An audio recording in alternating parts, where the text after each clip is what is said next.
All right, so good afternoon, everyone, once again. So today we are going to continue on week three, and we'll start by solving some of the questions from week three. In the last session, we ended with practice 2.3, the question, and so I Sir, think are hmm, we recording, sir? yes, streaming has been started already. I'll just share the link as well on the chat box. Okay, sir. Um, and yeah, so we'll continue from there. I think 2.3 was the last question that was there in the for week two, but we'll see if there's something more to do there. After that, we'll go to week three. So let me begin by sharing my terminal.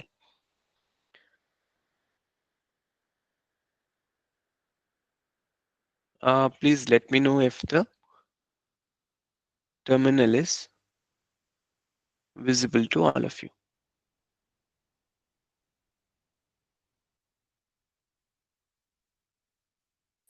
No, sir. It should be coming up Yes, sir. now. Yes, sir. You Yes, there? sir. Yes, sir. Yes, sir. All right. Thank you. Okay. So yeah. So we'll start again as usual. I think that by this time most of the students might have got familiar with the process of connecting to the virtual machine and figuring out where the questions are, and then the process of submitting the solution and so on. Okay, so we'll start as usual. So we'll go to /opt/se2001. I'm having the system commands virtual machine with me. For those students who are taking Linux shell, we'll have to use CS1102 as the course code. Okay, and I'm doing ls here, so of course I'll get all the questions that are there. So we see 2.3 is what we had done earlier. Practice 2.3 is what we had done, right? Yeah, this one. So 2.1, 2.2, and 2.3 was done. Today we are going to start with a 3.1 and so on. So we'll see how much of it we can do. I think we practice 3.1 and 3.2 are there, and then we can possibly do these two PPAs as well, no? Corresponding to week three. All right. So let us begin with 3.1. Already, as you can see in the home directory, and also do pwd, I can see that I am in my home directory. So accordingly, I'll go to, since the directory is already there for the course, so accordingly, I'll go to SE2001 from within my home directory as usual.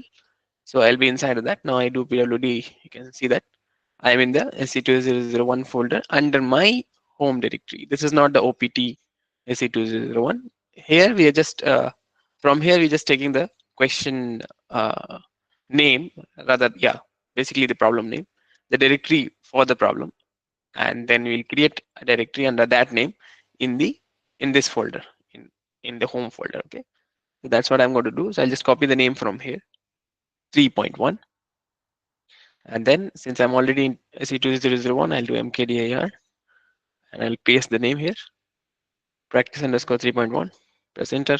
To create it, I'll go inside by doing cd 3.1, enter again, and then I'll do clear. Then we are going to start working on this one. So I'll do synchro show.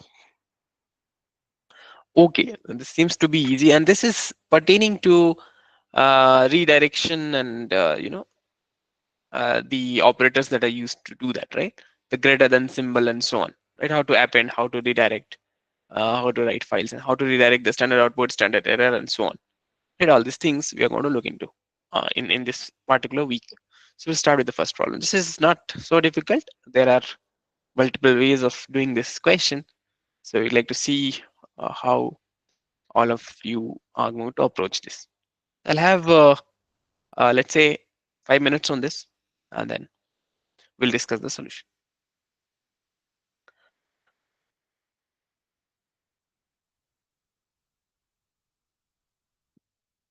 Note that in the case, in this particular case, we'll have to do synchro init as well, since it is mentioned, and to get the file actually, file1 and file2.txt respectively.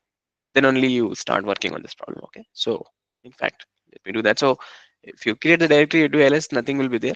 So I'll do synchro init first, since it is mentioned, and once I do that, I'll get those two files. Okay, and then accordingly we'll proceed with solving this. So I'll just go over the problem statement briefly. It says we have to write a command to append, okay, to append the contents of file1.txt to the start of file2.txt. There are two things we need to keep in mind. One is whatever is there in file1.txt, we'll have to append it. What does it mean to append? Append meaning we should not be overwriting file2. So there must be something in file2 also. So file1 has something, file2 has something. We'll have to append the content of file1 to the start of file2. So in the beginning of file2, there should be content of file1 and then followed by the content of file2, whatever is already there. Okay, that is the contents of file2.txt should be the contents of file1 followed by the contents of file2.txt is what it says. Okay, so I hope the problem is clear enough.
Yes, Karthikeyan, go on please.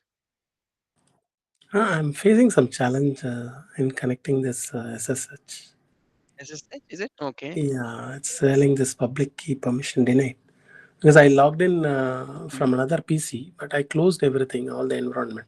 Hmm. I created the keygen. I already created in this PC a new keygen, Hmm. but still, can I share my screen? But still, it's Uh, telling the same public key issue. yeah, not here. Maybe I'll share another link. You can join there, and we'll clarify that. So before going there, so you said you created a new public key by doing SSH keygen on your new PC. Is that correct? Actually, this PC was having already a key. Hmm. I was working in this PC. This is my home PC. In Okay. my office, I created another one. I was Hmm. working there because I was outside. Okay. So So I closed. Yeah, yeah, once you created that public key, so did you upload that new public key to the portal using the link that we had shared? yeah, The yeah. okay. After that, only I was able to do Ah, my ah, work from that PC, So the thing second is, PC. makes sense. Now I came back home. And I'm you, trying to do ah, ah. from my. Yeah, makes sense. So no, the thing is, once you upload a public key to the portal that we have shared, the VM passwordless portal, right? That Yes. one. Once you upload it for a particular student, only one public key could be there. So what happens when you upload that again? The previous key gets overwritten. So the previous one will go away. The new Okay. one will be there only. So what happened is that when you uploaded the new one from, I believe from your office, once you done that, the old one was removed. So when you Yes. come back, you'll have to upload that again. Like basically you can do cat, get the public key from there, or copy it and then upload it to the passwordless portal. You need not generate a new key again, but basically it's the same thing. If you upload Okay. that again, you'll be able to access it. Okay, is that okay? So how to upload that again? No, I have similarly, it's a similar what? way, yeah, right? You have already done it from the office, I think once. No, you mentioned that you have uploaded to the portal and you were able to access it. So Yeah. similarly, now you're back home maybe, and Mhm. then you want to do it from here. So again, you go to the passwordless portal. I'll share the link maybe with you, and then basically do cat or not. I mean, if you're using Windows, then you can open it up in Notepad and then copy the entirety of your public key, Oh, paste it there. So it's the usual process. okay. The idea is that on our side we only keep one public key with us. So once you like, you can submit as many times as you would like, but only the latest one will be kept. Okay, that is the idea. So what should I do now? Just go to your home folder and .ssh directory must be there, right? Yes. From wherever you want to access. Uh, Yes. yeah. So inside of that you must have a pub file as well, no, public key file Yes. .pub. Yeah, Yes. open it up or do cat, however you wish to do that, and then copy the content thereof, basically, Okay. to copy that.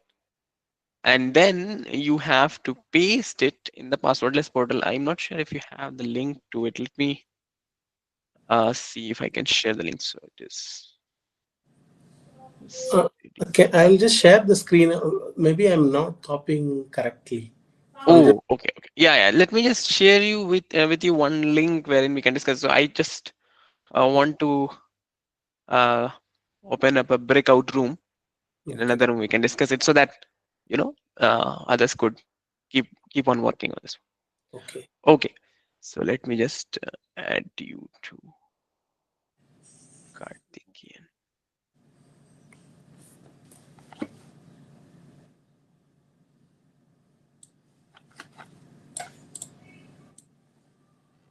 Mm, okay.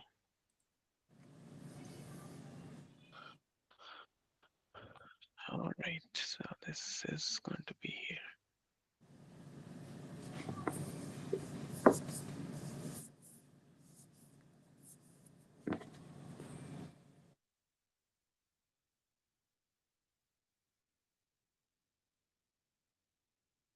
Yeah. Meanwhile, others could continue working on this. We'll come back in a moment and then continue with the solution for this one.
All right. So now we'll discuss the solution for that one.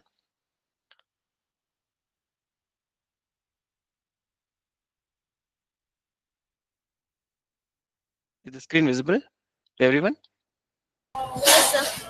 Okay. So now we know the problem that is there. The thing is, before going to this solution, like how do we approach this problem? I just like to tell you a little bit about the redirection operator and so on. For those of you who don't know, for those of you who know it already, it'll be a good recap as well. So what happens is, now forget about this problem for the time being. Just describing something else. The thing is, so assume that I do echo right on the terminal. So echo, all of you know what happens. What echo does? Echo will, whatever I provide, it will just echo it back on the terminal, right? And if you've gone through the lecture, you might know that there are two things as regards the output. that comes out of a command. So you run something and the output comes out, right? So there are two things that can come. This is sort of like a classification of the output, right? One output is called a standard output, a steady out, right? So standard output is whatever is not an error, like the general thing, like information, progress and everything that comes that is not an error goes on to the standard output by default in Linux. That is one. The other thing is called as a standard error. So both of these things are the same, but we have internally in Linux we have this classification, so that if you want to redirect the standard output somewhere else and redirect the error somewhere else, we can do that. So for those of you who already gone through the lecture might know that. Right, so I just demonstrate it. So echo I am doing. Right. So it just gives on the standard output. Now, the thing with standard output is I can use the angular bracket like this, the greater than symbol, to say I want to redirect. So this is like a redirection. I say, so currently what happens is going onto my screen, right? Onto my screen here. If I say greater than symbol, and that is the redirection. So I'm redirecting both the standard output and the standard error to, let's say, a file called output.txt. Okay. So now what will happen is, so currently you see when you do echo hello, the output comes on the screen. Now but this time I'm going to run it. It will not come out on the screen. The screen will not show anything. Rather, everything that comes out of this particular command, and this is true of any command. Okay, this is just an example, but this is true of any command. Every time you use the angular bracket, the greater than symbol basically, and give a file name, all the output will basically go into whatever file you specify there. Okay, something like this. So I press enter, nothing comes on the screen as expected. Okay, and now if I do cat, and you can see output has been created. You see output has been created now since I've done this, and I do cat output.txt, so I see hello because that was the output of this particular command, right? So for example, just to differentiate, I can as well do date and output.txt, for example. And so what date gives is the current date, right? So I've run the date command, the output of which I redirected to output.txt. So we expect to see current date and time in output.txt, which is indeed true, right? So that's what happens. Okay, that is one thing. The other is, so this way you do it, like to redirect the standard output. The other way of doing it is, mm, yeah. So before getting there, so this is one type of output, right? The standard output. The other output is when you get an error. So assume that there is an error, and you want to redirect only the error part to somewhere. Then you can use two greater than. So there are two ways of uh, you know selecting, so to speak, the kind of output you want to redirect. So for example, if you say two greater than, then it says all error I want to redirect to mm, somewhere, right? So maybe error.txt, right? So every time an error comes out, I want to redirect that error to error.txt. This is only true of error output. Whatever is considered an error by the command will only go in there. So in this case, you see what will happen is I'll see the date on the screen, because standard output I have not redirected. I have redirected only the standard error. And since the date command will not throw any error, we know that, right? Because date command will not throw any error. It will just show us the current date. So we expect to see the output on the screen, and nothing will be there in the error file. Even though it will be created, yeah, it is created, but it will be empty because there is no error, right?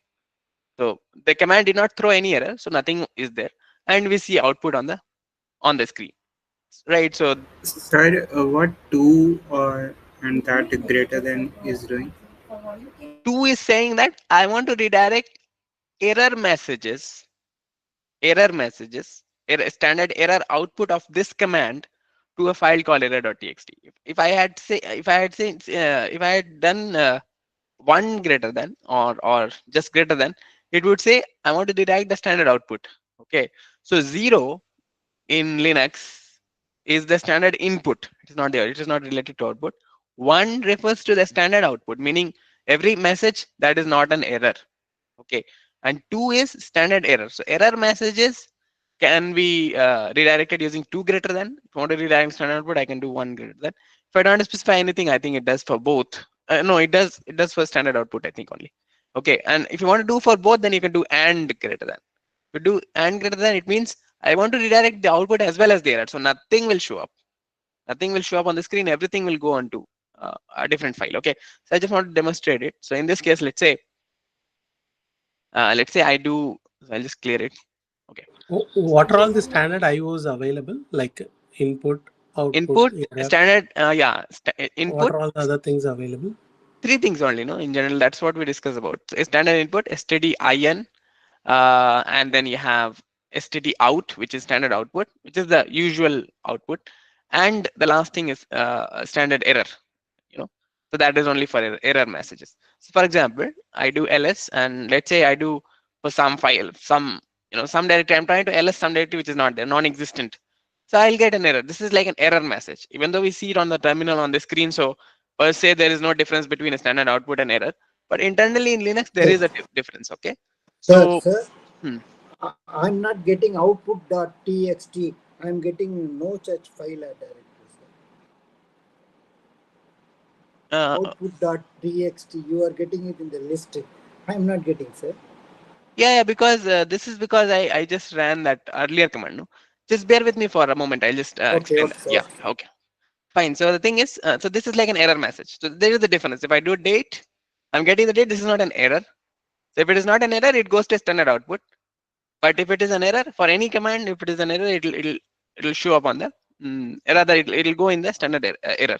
So the thing is, so consider one command. I do date, right? I do date, and I want to do both, right? So date and for example, let's say I do, or better to do it like this, right? Yeah, I want to show for both. So there's something that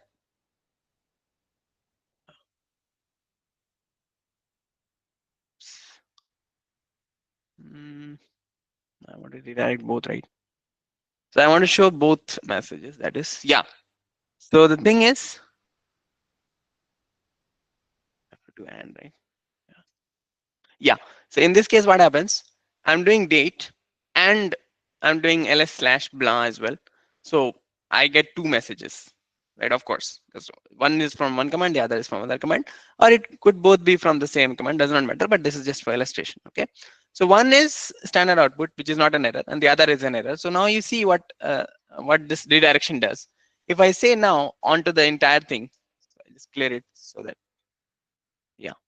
So onto the entire thing, if I say, if I do it like this, I'll just come on the screen. If I do this, then I can say that two greater than I want to redirect to error. For example, okay. Now what will happen is date will show up on the screen because that is not an error.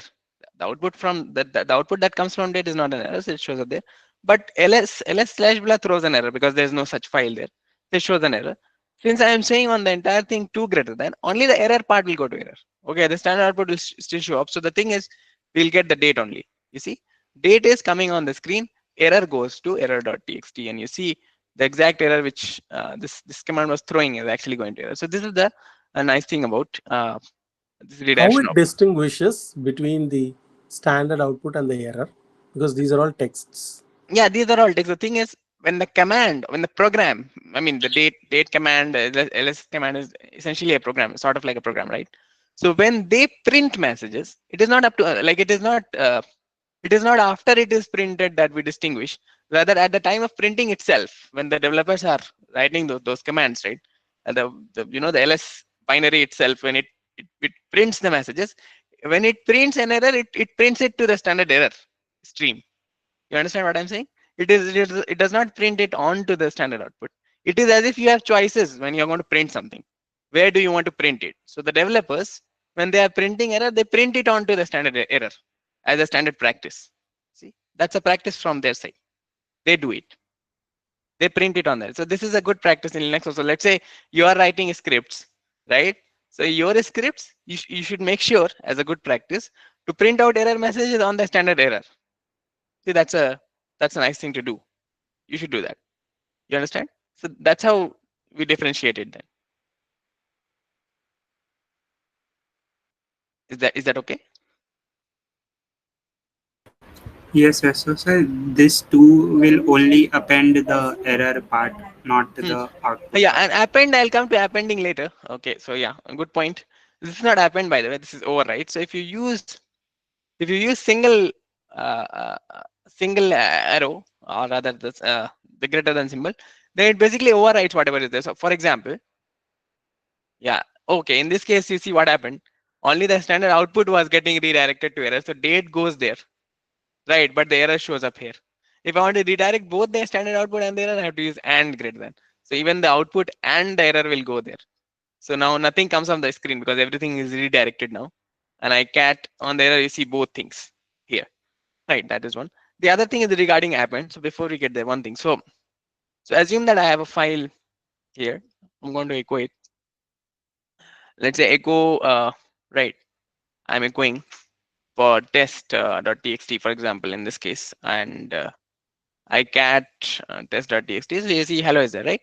Now I do date, okay? Date will give me an output, and I redirect to test.txt. What happens? And this is only the standard output. That's okay. This is going to replace whatever is already there in test.txt and in its entirety, and just write it onto test.txt. It'll create it'll overwrite it. Okay. So the previous content will not be there. So if you just use a single greater than symbols, right? So in that case, if you cat now test.txt, you see only the date is hello goes away, right? Because that's what I did, right? So every time I do it, the previous thing will go away. But go on. Yeah, any questions? No, sir. Nothing, sir. Yeah, okay.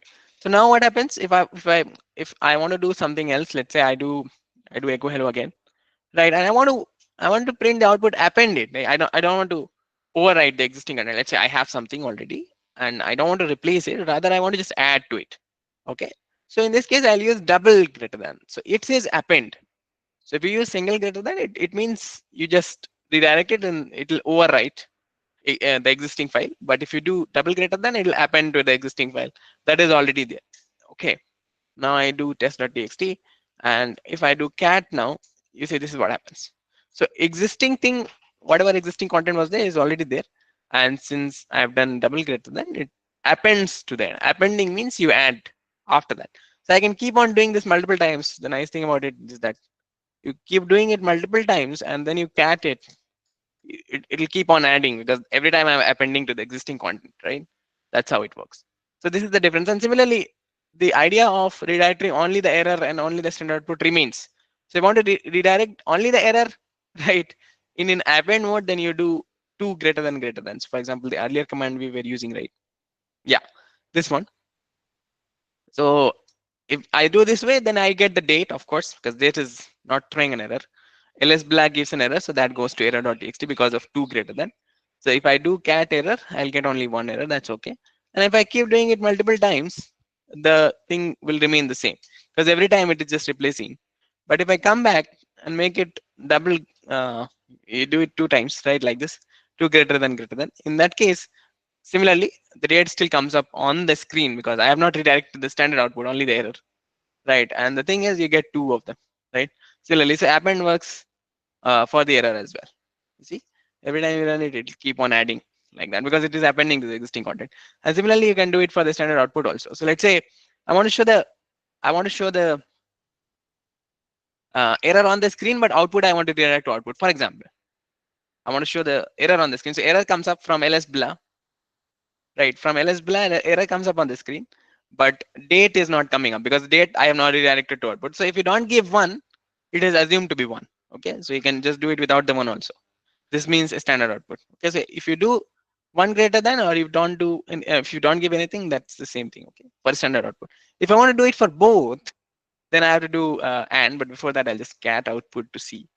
Right. So now date is here, and since I had done double greater than, so previous date remained, and it added a new date here. So I can keep doing this multiple times, and then error still comes up because error is not redirected in this case, right? And I can go back and check output, and you see these many times you have date, right? So this is how it works. Now last thing is, if I want to do it for both, right? I want to redirect both the output and the error. So for that I have to use and, uh, right, and greater than. If you want to do it in append mode, you have to append it, like add one more greater than symbol like this. So let us do in append mode, for example. So see, nothing is coming up, not the standard output is also not coming, not the and neither the the error is coming, nothing is coming on the screen because everything is redirected to output now. And since we are already doing append, you see every time I do it, I did it thrice, so three times we get this, right? This is the output, one, two, three, four times, right? So this is how you get it because every time both the things are are going there, and so on. This is how it works. And one last thing is, if I remove this greater than and just have and greater than, so it will replace output as having this much right here. And if I do only once, then in that case, the entire thing will get replaced and only the current output will be shown. You see, all rest of the things are removed now. So this is the use of the redirection operators. Is that okay? Any Here, questions? if we are going to give some more in here, we have date as well as ls, right? Mm-hmm, If mm-hmm, we are adding one more command, say a cat or mm-hmm, other commands along with this, in mm-hmm. that case, how it will be? It is the same way Same way, to yeah. Every the output of whatever you have, the output of that will go. So the thing is, one thing to note here is, since I have used the parentheses here, it considers this entire thing as one unit. one unit. Okay. Yeah, So we can have and or operators there. if you were to do it like this, let's say I do date and ls blah and output. So what will happen is, date is one unit that will be run, and after this is done, it will run this command, and only this will be redirected. So to whatever the last thing that you have, and after that you do the redirection, it will happen only for that. It will not happen for date.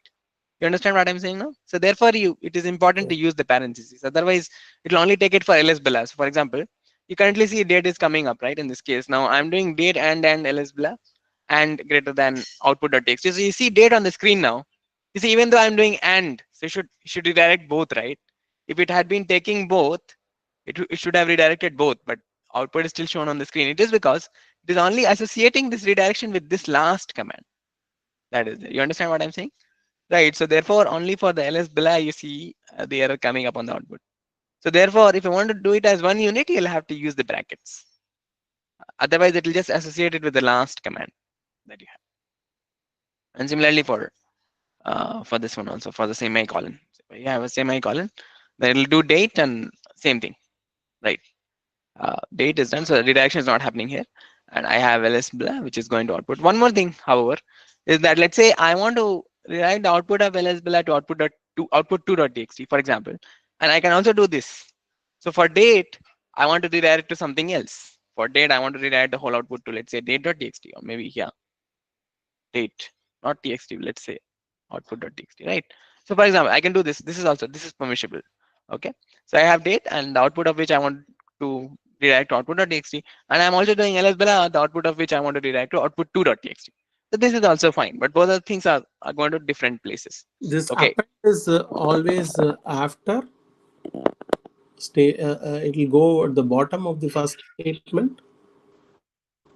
Sorry, can you come again, please? What was the last This question? appending, say for example, we give double arrow, right, to Ha, ha, append. ha, ha. So the second statement will come at the bottom of the At first the bottom, statement. yeah. Append means it will come at the end. Yes. Okay. We'll How try to figure if out a we way. want to refresh, if you want to Huh. go at the top, Yeah, exactly. so So is that is there the intention anything of we that can question, do? right? Yeah. Because the question itself is like that. Yeah, So exactly. We'll come to the how solution to for that do that? as well.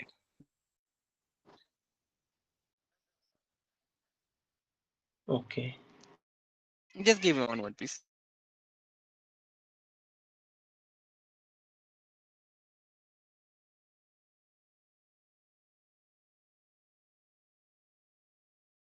Okay, so that's what happens. So you understand, right? That's what happens in the case of reaction operators. And since we're already discussing this, one nuance that I like to just point out between the semicolon, there's a slight detour, but this is important to understand also, in case you don't know. So the semicolon and the difference between and or. For those of you who know already, that's good. But just as a recap. So the thing is, when I'm having a command and I say and, right? And then in that case, what happens is that, yeah, in that case, what happens, the next command is going to only run when the first command succeeds. So I'm doing date and ls, okay? Or maybe let's say ls blah, for example. So since date succeeded, date did not throw an error, the date command was successful, then it went on and ran this command as well, ls blah, right? If I switch the order, since ls blah is not successful, right? I mean, it is not successful because it is throwing an error. So this is not an exit, successful exit. So in that case, if I do ls blah first and then do and date, you see only ls blah will, the error for that will come up and date will not show up. You see, that's what is happening in this case. Why?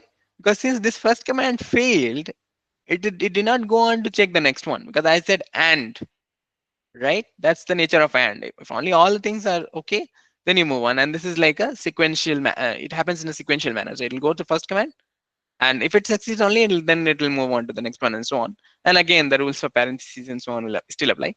The thing with or is, want to do or, regardless of the first command fails or succeeds, regardless of the first command whether it fails or succeeds, it'll go on and do date also. So it'll try out ls blah, it'll fail, but if it is failing, then it'll go to the next one and do date as well. You see, so in this case I'm getting both because the first one it runs and it fails, it's okay. So I then do, because it is or, it goes to date and then it runs date. The thing with or is, if the first command succeeds, okay, then it is not going to go on to check the next commands. So if I'm doing date first, and we know date will succeed. So if date succeeds, it will not go and do the other thing, regardless of whether it is a, I mean, anything, nothing will happen. So whatever you do after that, because because you know that date is will succeed, so it'll just do that and nothing will happen, right?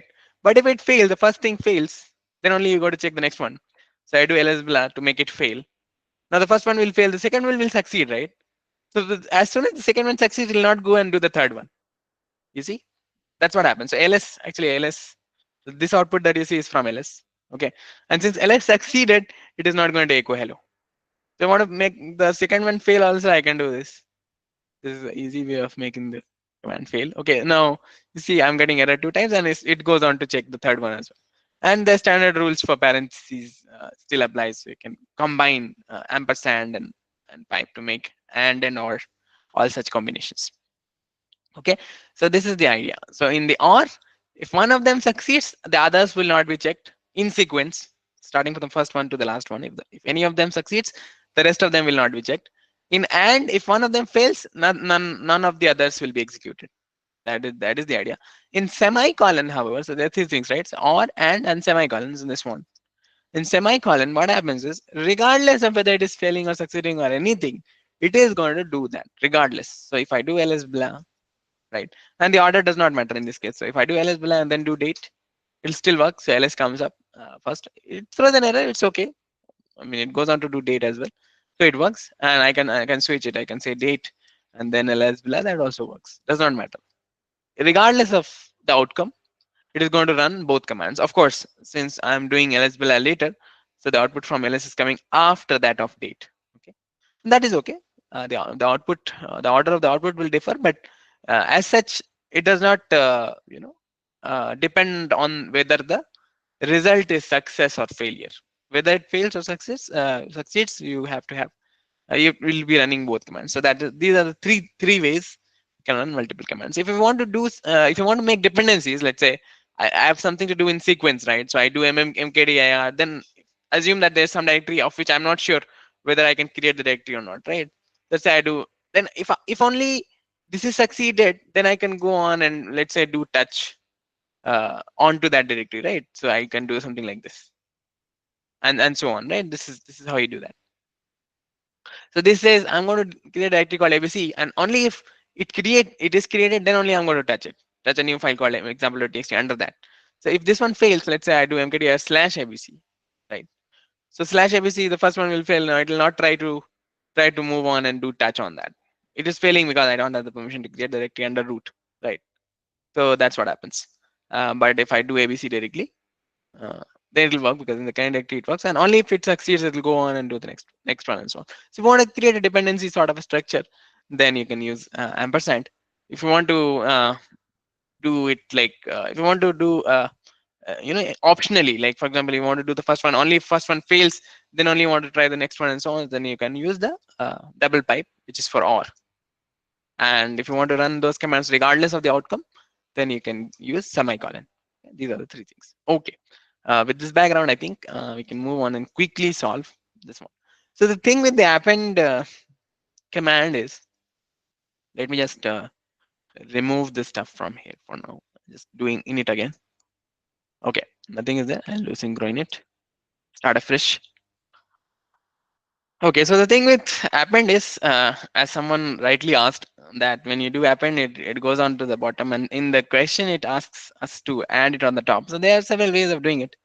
There's a command called T, which you can also use, but one easy way of doing that is, so let's say I'm having file one, and it is content of file one, that is okay. And then I am having file two, and I am having content of file two, which is okay.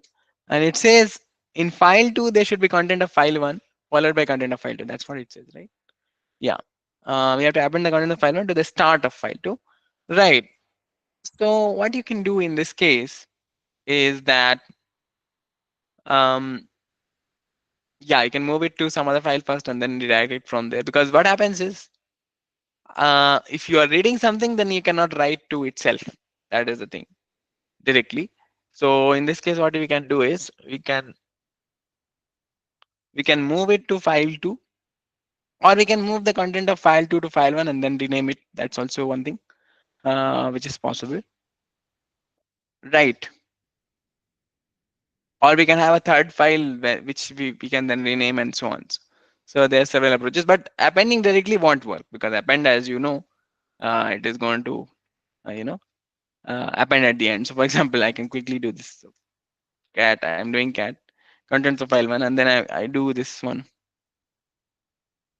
So in this case, it will not work, because file 2, it'll just switch the order, right? So that's what happens. And in this case, in the redirection way, it is difficult to do it, uh, you know at the top. I mean, every time you use the append, it will go on the in the end only. So the only thing that we can The think, question says write a command to append the content. So maybe it is only one line of command. It's yeah, possible. yeah, one line of command is possible, certainly, Uh, why not? okay. I mean, okay, you're saying that can we do it in one command itself? No, that might be difficult, because Yes. you have to use T, no? If you want to do it like that, then also you'll have to use T command too. Like Uh, this kind of a and or kind huh. You have to happen like, command, meaning it can have it in one line, but perhaps you need to use multiple commands within that. or the semicolon, Ha multiple ha ha ha. colon. Right, that we can do. So yeah, let me think about it. How we can do that. So we have file one, and we want to append the content of file two in that. That's okay. So what I can do is I can have file two, and then I can append it to file one, right? And then rename it. That's also Yeah, okay. rename file 2 as file 3 and then file Mm-hmm. file 2 and then file 3 as file 1. Rename. Right, right. Or the other way of doing it. So the only problem that we have is, what the problem is? The problem is I can do the append part, right? For example, I can cat file2.txt, right? So okay, I'll have to maybe, okay. Let me just do a sync. The problem that we have, if we want to do it in the redirection way, I'll tell you what happens. So the thing is, I can do. Let me just check for file one and two first. Okay, this is correct. Yeah, I can do cat on file two. So let's say I want to append it like that. That's also fine. So I can, for example, I can cat file one, and I can cat file two also similarly like this. So yeah, this is the thing, right? So file one's content followed by files two content, which is okay, perfectly fine. And I can just quickly say that I want to redirect it to file two. Right. The problem happens when I'm going to redirect to a file from which I'm already reading. That's where the issue comes. Okay, I mean, we could do that. We can cat file one and then file two. That's what it said. And we can append the entire thing to file two, which is perfectly fine. This is what we need. But the problem happens only because when you are reading from the same thing, you cannot output to the mm, same file. Okay, so for that only we use the T command. T basically keeps it in a, yeah. So now I can do file two. Okay, I think it, just give me one moment. This entire thing will go there, right? Yeah.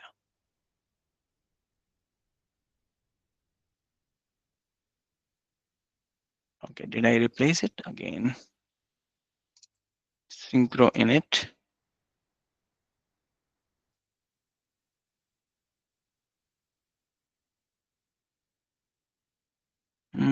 Okay, it gives only for that nodes. Let me quickly check. So the thing with T is this problem if you want to avoid it, right? That I'm reading from the same file and then writing to the same file. The thing that T allows you to do is that you can basically keeps in a temporary output. So then you can redirect it from there. So it will not complain saying that you are redirecting to the same file from where you are reading. Okay. So that's how T is used. But I think I'm doing something wrong with T here. So let me quickly check. Read from standard output and write to standard output and files, which is okay. Um, yeah. So whatever comes out, basically it just reads from the standard output and writes to a different standard output and files. So the way we do the reason why we do it is because it might be that we want to write to the same file from where we are reading, right? So therefore it becomes difficult. So first we read everything, we pass it to T, and then from whatever the output comes from T, we redirect it to whichever file we want to redirect it to. Okay, so that is the idea. But let me quickly check if the output is coming right. File 1, file 2. Okay. So in the file 2 itself, it got replaced, right? Okay. No, I'll have to do in it. Yeah, both of the things are there. Now I do this. This entire command is okay. I don't think we need parentheses because it's just parameter. And then I do pass to T. Yeah, in T you're getting it, right? The thing is, after this, we moved it to T. Um, yeah. And let's say, just as an example, I want to output to output.txt, right? Nothing comes up. And in the output, I should have both. Yeah, I have both. So the thing is, now instead of output, I want to move it to file 2. So it should be okay. For some reason, it was only giving one of the files. Uh, Sir, what does that pipe symbol do? Pipe does pass it basically. So whatever comes out of file 1 and file 2, it will pass it to T. And whatever then comes out of T will go to file 2.txt. I mean, that's the idea, because I cannot do it without T. The thing is, if I do that, then it will complain saying I'm reading and writing to the same file. So that's what the issue is. Therefore, we need T. Okay. And Uh, sir, Sir, what is T T? without the angular bracket works for me. yeah, but in this case, I think I replaced it, and because these things, the problem with these things is once you replace the file and then you try to do it again, right? These things are not idempotent as we call it. So if you do it once and then you try to run it again, since the contents have been overwritten, it's difficult to get back to that state. I think cat file 1 and file 2 is, and up until T is fine. And after that, I want to redirect to file 2, this entire output. Sir, we need a double, Double arrow, is it? means a double greater than, right? Sir, Uh, then it's in not this working also. in this case, we should not be needing it as such, because you see, I'm redirecting to output, it works, right? So the thing is, and now that we are already redirecting it to T, I can do file 2 as well, right? It's a file 3, then it works. Yeah, so it should ideally be going to file 2 also, no error comes up. Okay, but in the case of file 2, it no, I mean, we should not be using the parentheses in this case. That's why we are passing it to T first to basically free that file from, because we cannot read the file and while we are reading it and then we can write to the same thing. That is not possible. Therefore, we are reading it first and then passing it to T, and then whatever comes out of T, you know, we are passing it to file 2. I think we need not use the angular bracket. Yeah, somebody pointed out. Let me check once again. I might have doing a little mistake here. Yeah, copy standard input to each file and also to standard output, which is okay. Mm, okay, and then we can append it as well. Okay, we're passing it to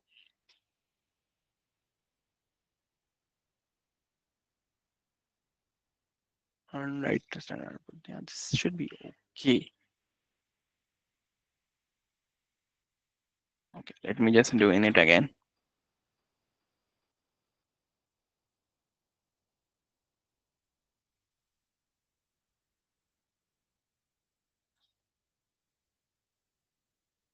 If we Sir, it's append, working when we're putting bracket around T and final to here.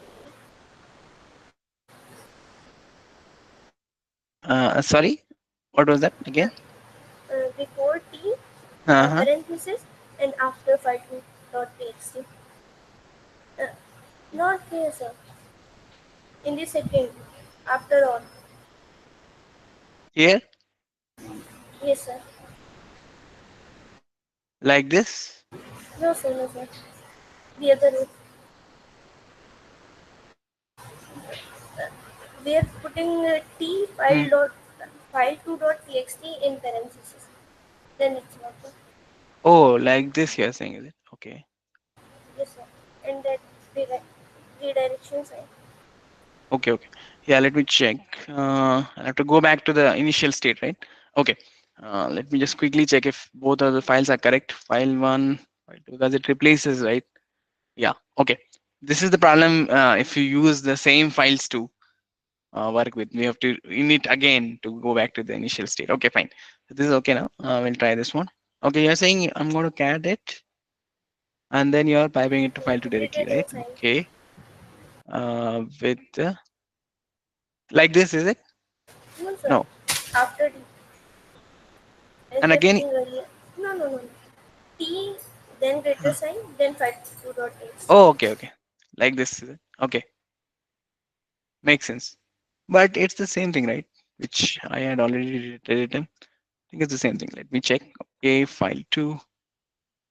Yeah, it gives it. Um, that's correct. But for some reason, it gives file one and file one, which should not be the case. Sir, Fine. actually, Hmm. I don't think we need the angular bracket after T. Yeah, because it says we can just give the file, right?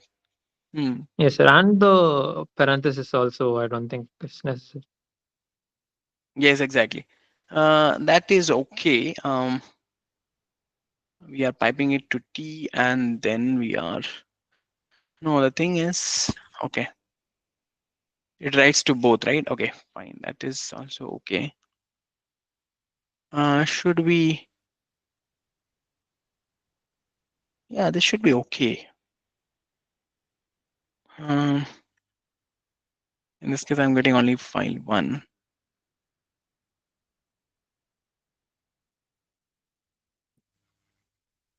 Synchro in it maybe. This is confusing because when we are writing it to a different file name other than file2, Mm-hmm. it works correctly. Yes, yes, exactly. So Now we are trying when what is the difference between writing it to a different file and writing into the same file where we have the content? yeah, that is the difference. And The we need difference to is understand that. when we are reading from the same stream, right? And then we are trying to Yeah, write. that's why you said already we are using T, which takes Ah, it. There is an intermediate because that is the here file 3. Instead of yeah. a file, we have this T, Ha ha which ha. takes it and then have it temporarily, Exactly, exactly. So in and that case, then for a moment, and then it writes to file 2 file two, we should be because okay. file 1, file 2 we access, we Hmm. cat it. Okay, then we are that is already finished and put Hmm. it, and we are giving those information to T. So Hmm. now Hmm. file 2 is not even in the picture. Hmm. Hmm. Hmm. Right. Exactly. Exactly. That And is then done by this file. yeah, That's and I'm still confused. exactly. And then if you are using file two, it should be okay. It should be overwriting it. But in this case, it is not working for some reason. It must be that. Or the understanding of T is we need to make it better. I think I'm Is missing something here. understanding of Uh, T. uh, there is an append as well. Maybe Let me some more quickly things. see. Let me quickly see if we need to append it also. I think it is replacing, but ideally it should not be replacing. But let's see what happens. So, yeah, this is okay. And then I am piping it to T, right? So this is also fine. This is coming from T only. And then I redirect it to file 2, which is okay. But instead of doing it directly, I'll just append it. So I think I need to use A as well. Okay, and I'll give file2.txt.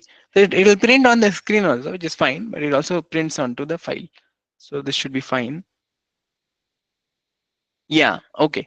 So file 1, file 2 we are getting, and yeah, this is, I think this is okay now. So let me remove it again, synchro in it, cat file 1, this is okay, file 2, okay as well, right? And I have this command.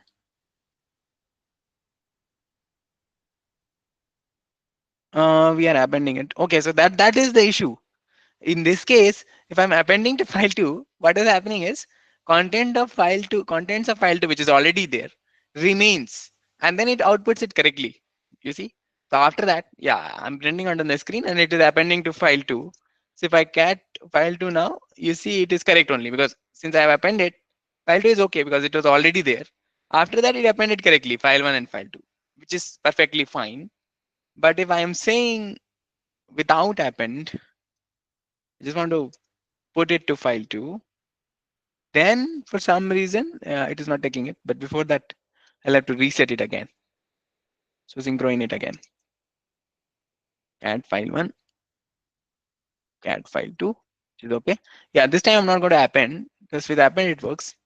Yeah, I'm just doing cat on both files and then passing it to T file 2. Okay, but in this case it misses out on file 2. So this one, Sir, yeah, go on sir, please. Hmm. maybe before reading file 2.txt, the file 1.txt appending to the file 2.txt. That's why that file 1 contents of file 1 displaying twice in the Smritika Yeah, this without appending option. is I Before think re- okay, but before reading file 2, that is appending file 1.txt to the Sir, file 2.txt, then we are hmm, reading that file 2.txt. go on please. sir, can we do one thing that cat file2.txt pipe cat file1.txt and then greater than file2.txt? It will not work. Um, I mean, it's okay. I mean, there are ways to do that with multiple commands and so on. So that we were trying to do it in one command. The thing is, if you want to I do it, think hmm, we should use the first strategy of going to the third file and then yeah, renaming it and and then move forward. Maybe we can yeah, go to the next this one question. I'll get back to this and check why Yeah, it is not, yeah, we can why it is not do printing it this. because Better to go back, go and then. right, thanks. So in the append mode it works, but without appending it is not working. So this one we'll have to check once. But before that, so let us finish this. I mean, this is easy to do. So what you do is you do file 1 and file 2, right? So you have, in this case it is replaced. So I'll just do synchron it, right? This works, and then I can maybe move to file 3 the easy way, and then I'll rename it, right? So yeah, so once this is done, I think I need not have the parentheses. It's okay. And then after it is done, I just move file 3 to .txt because this is the intermediate file now. I'll rename it, move it to file 2.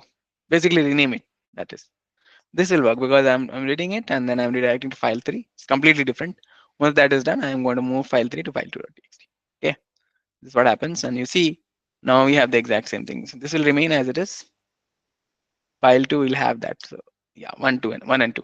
So this is okay, but we were trying to do it in one command using T, but for some reason it's not giving the correct output. But this is also one way of doing it. It's the easier way of doing it. You basically move it out to a different file, and then once it is done, you just move it to basically rename it, right?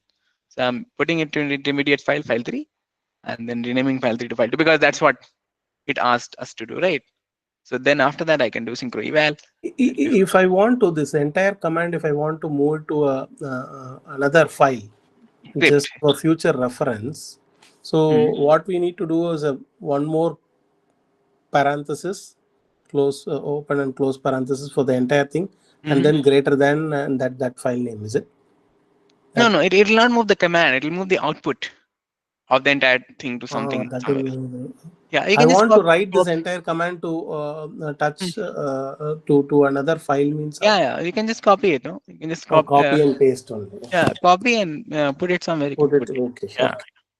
Yeah. Nice. Okay. So we've taken enough time on this one. We'll move on to 3.2 now quickly. Okay. So Sir, uh, was that the first question Sir, that we did sir, what is the need for that bracket, sir? Cat fill file to run in one. this subcell? this bracket, I think it'll work without the parentheses also. But I just did Okay. it for readability. Yeah. It's Uh, running in subcell, right? This no, bracket no, thing. no, no. Bracket. This. If you want to do it in subshell, then that is a different thing. It's a double bracket like this. Okay, okay. But that is also doable, right? And means, did we solve just the first question? Yeah, yeah. This was the first one for week 3. Yes. We'll Week quickly. 3. Yeah. We'll quickly move on to 3.2. So I think there are two of them only in the practice ones. Yes, sir. We see that. Yeah. 3.1 and 3.2. Yeah, only two of them are there. We'll see if we can do some PPAs also. There Sir, are two can we PPAs. discuss BPT? Third and fourth question of BPT. BPT, yes, we can discuss BPT also. If the deadline is over, is it? I think the deadline is Yes, over. yes, sir. Yeah. Even marks are uploaded. Uh-huh. Then we can discuss. Yeah, we'll discuss. So quickly, let us finish 3.2, and after that, we'll move on to discussing that. Okay. So this must be easier.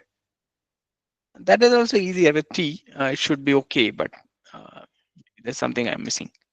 Okay. So this is again is about redirection, and this we already discussed at length regarding when we were solving the previous question itself. So it says I have to write in this case I have to write a bash script, which is okay. Instead of writing the command on the terminal, I'm going to write a script to redirect the standard error. You all know by now what this is, and standard output. So you need to redirect both 1 and 2 of the command. Of which command? Because you need some command to redirect the error and output from. Right, so this is the command that you have to run and redirect the output and error of whatever comes out of this command in that particular order to output.txt. This thing I think we were already doing in the previous one, right? So let us first write the command. Once we do that, we'll write it on the script and then do evaluation. Okay, so assume that file 1 and file 2 exist, even though they don't in this case. This is the command that they are asking us to redirect the output from. Okay, so in this case, I'm both for both files we are getting error, which is okay. Files are not there, but yeah, this is the command, right? And the entirety of this thing I'll have to redirect to output.txt. Now there's a problem here. It says I have to redirect the error as well as the output. But I have done only one greater than, just the greater than, without specifying and, like this here. If I say and, then it does for both error and the output, right? If I do one, it is just the output. If I do it without one, it is the same. It is just the output. If I do two greater than, it is just the error. Want to do it for both, then I do like this, and greater than output.txt. So this is the thing that they are asking us to do, right? If I do ls now, I'll see output.txt will be created, and the output, whatever came out of that command, is going to output.txt. This is the thing that we need to do, but here I've just run it on the terminal. They're asking us to do it on the script.sh, this thing, and basically then we will evaluate. Okay, so let us quickly create the script, continuing from what we know from previous questions. Sir, Hmm.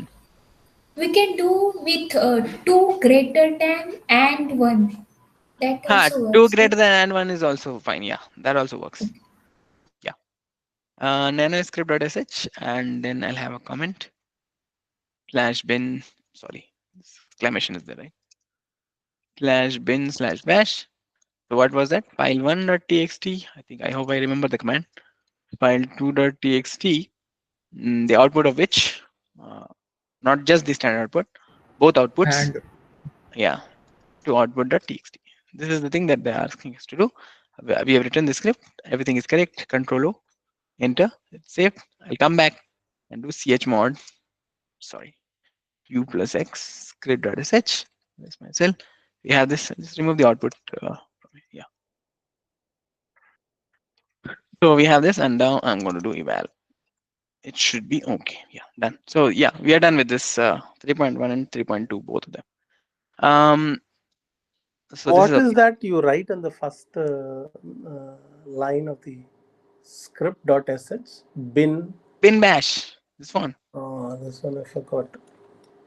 Okay, Oh, this is. this is the interpreter. It's No? the We specify which interpreter to use. This we have discussed at length in the Yeah, yeah, previous. yeah. We discussed, but last 2 weeks Uh, we were doing yeah, anything. yeah. So maybe if those Sir, of you Uh, who want to know about that is, may go to the previous recording. yeah, yeah, yeah. sir, is Thank it necessary to write that, sir?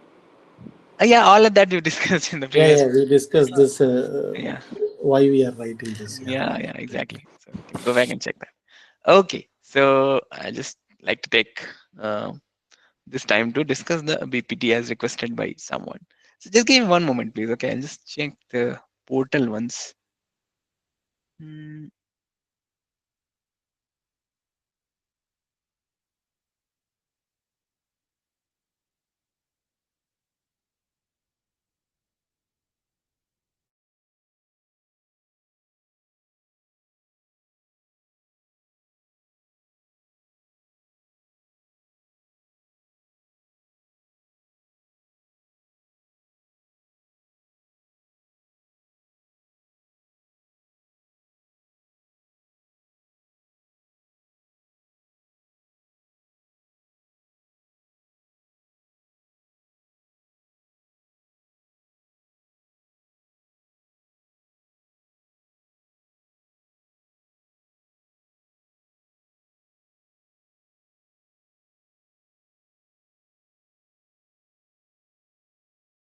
yeah, all right.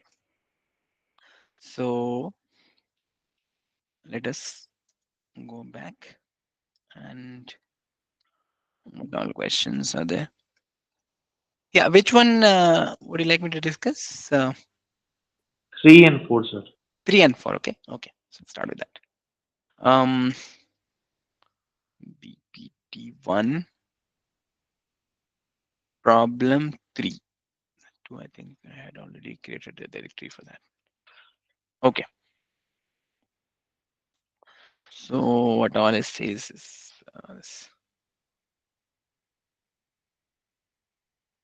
okay. So it says you're given two text files, file1.txt and file2 in the slash opt slash assets directory, each containing a list of names of world rivers. Okay, one name per line in the current working directory. Write two sequential commands in a file script.sh. Okay, I mean one after the other, and make it executable such that the script will do the following: display the differences between them in a unified format.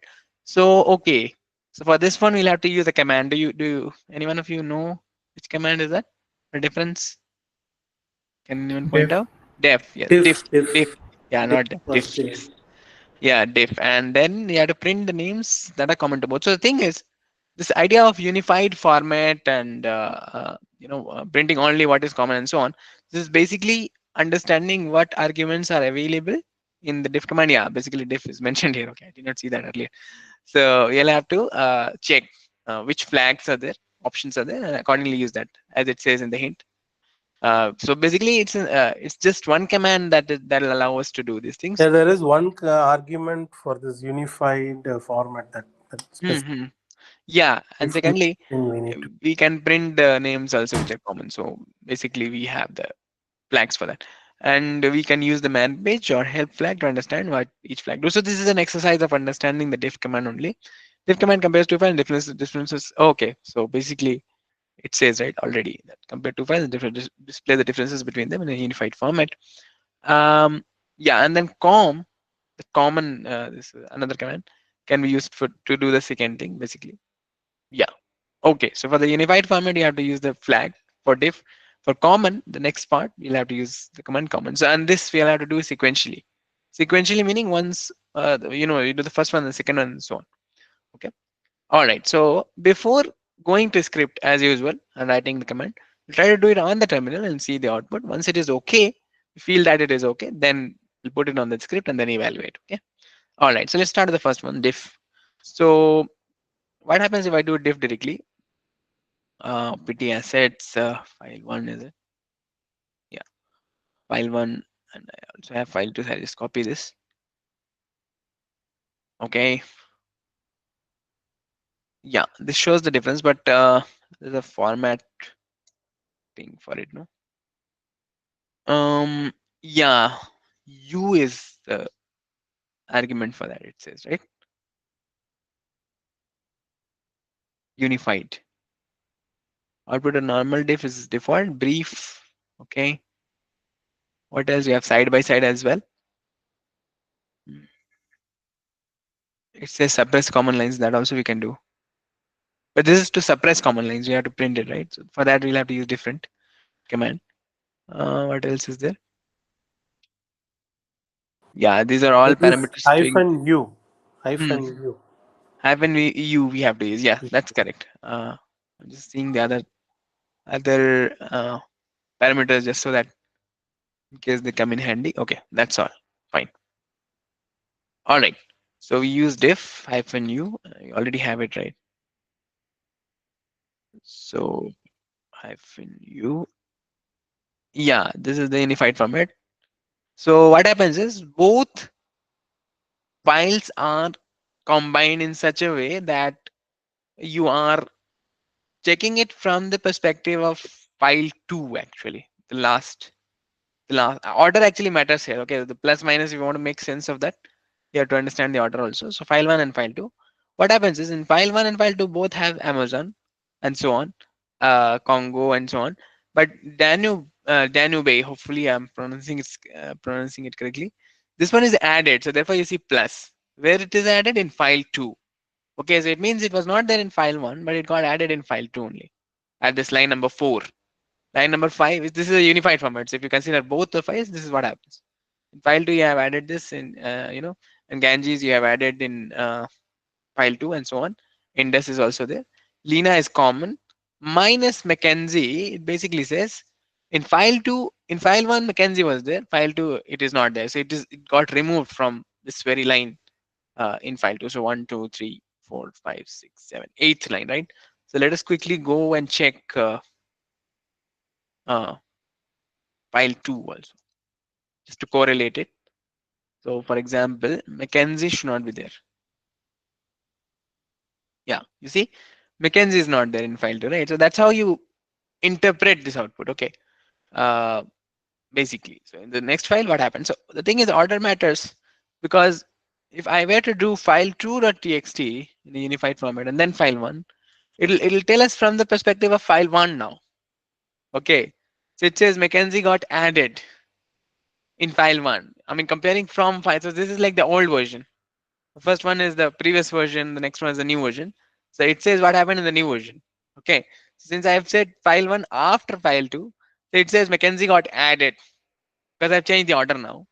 Earlier I was having file 1 and file 2. So it said Mackenzie got removed. Right? Therefore you are seeing minus here. So that is the difference. The order matters here.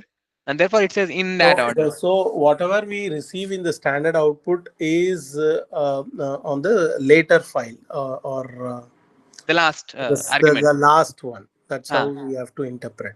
yes. Yes. So for example, Zambezi, if this is correct, is added in file 2, which is not there in file 1. File one. Plus is there, right? But for example, for other ones, for Nile, for example, you don't have anything, which means it is there. It's already common. It's there in both files. Nothing happened there. Okay. And then without plus and minus, there are some.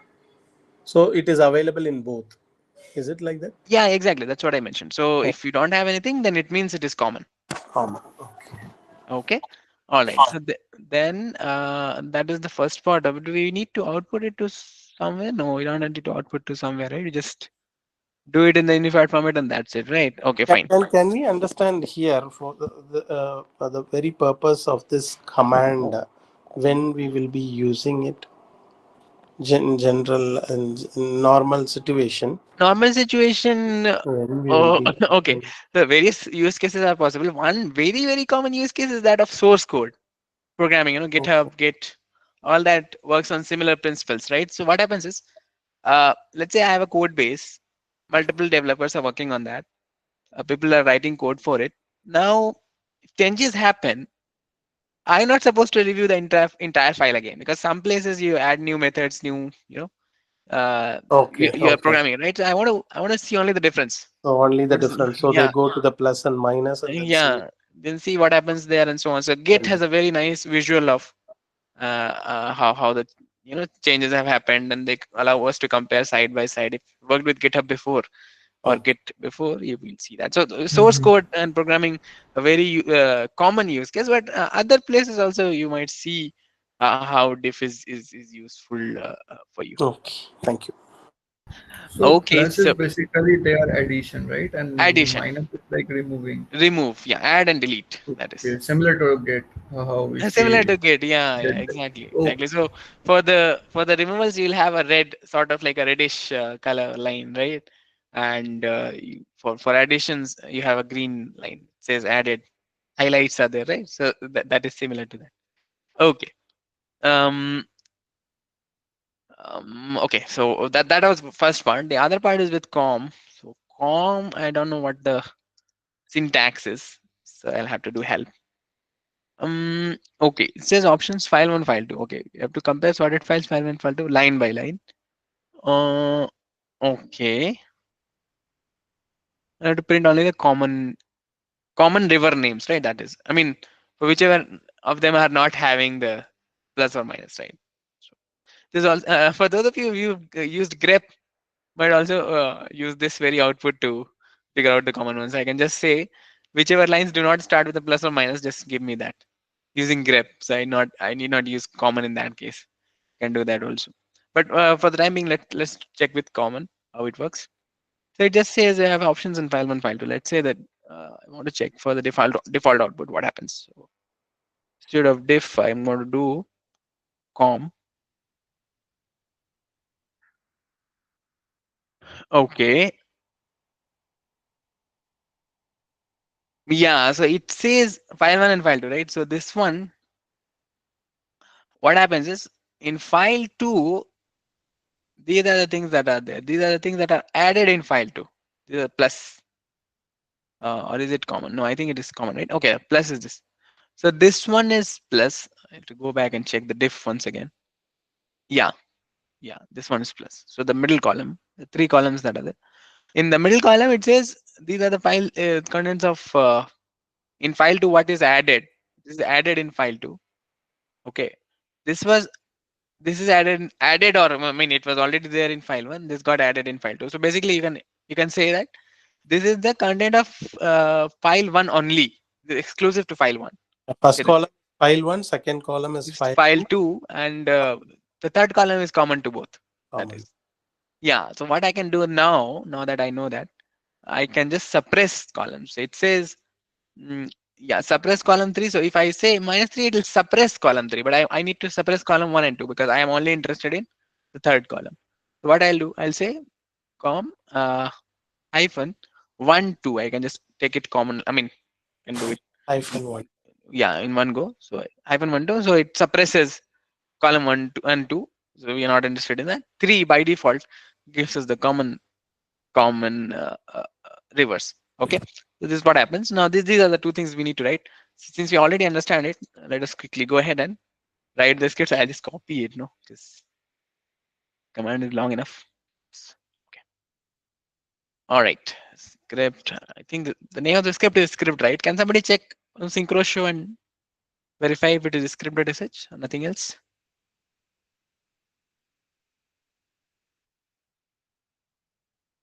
It is script.sh, right?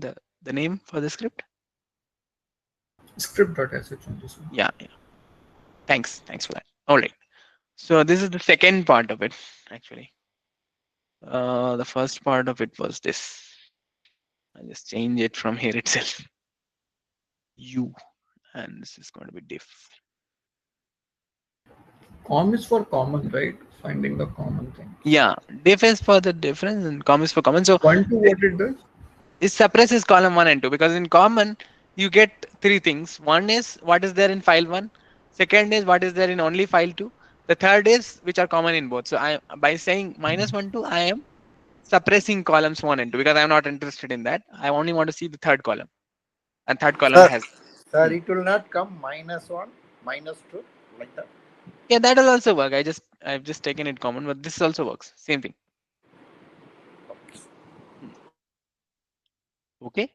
And they said you have to check the difference first and then the common, right? So therefore I have done it like that. If you see, yeah, first thing is display the differences in unified format, which is already happening. with diff minus u, and print the names that are common to both files. Of course, we're using common for that. And once again, this is the command that we used for common. Right, we're suppressing 1 and 2. If we don't suppress it, then I'll get 3 columns. And this file 1, middle one is file 2, the last one is common to both. So I said minus 1, 2. So it removes first column, second column. I only have the third column. It's common to both. This command. And then I'm going to do chmod. Sorry. Chmod u plus x. Script, not sh. Done. Synchro eval. Done. So that's what it is. You want me to discuss the last one as well? 4. Sir, instead of u plus x, we can write just plus x, sir. Yeah, plus x only we can do, but there's some difference between u plus x and plus x actually. Plus x does for all the 3 types of permissions: user permissions as well as group permissions as well as public permissions. So it will give execute access to all of everyone. But if you do u plus x, only gives us to the owner. So Yes. yeah. Okay. So I just want to give it to the owner. Therefore, I've done u plus x. Okay, fine. The last one now. Problem 4. This one I have to see with synchro show. Okay, this is with NS lookup, right? So we've been given some domain names, and we'll have to figure out the IP addresses associated with these domains. Okay.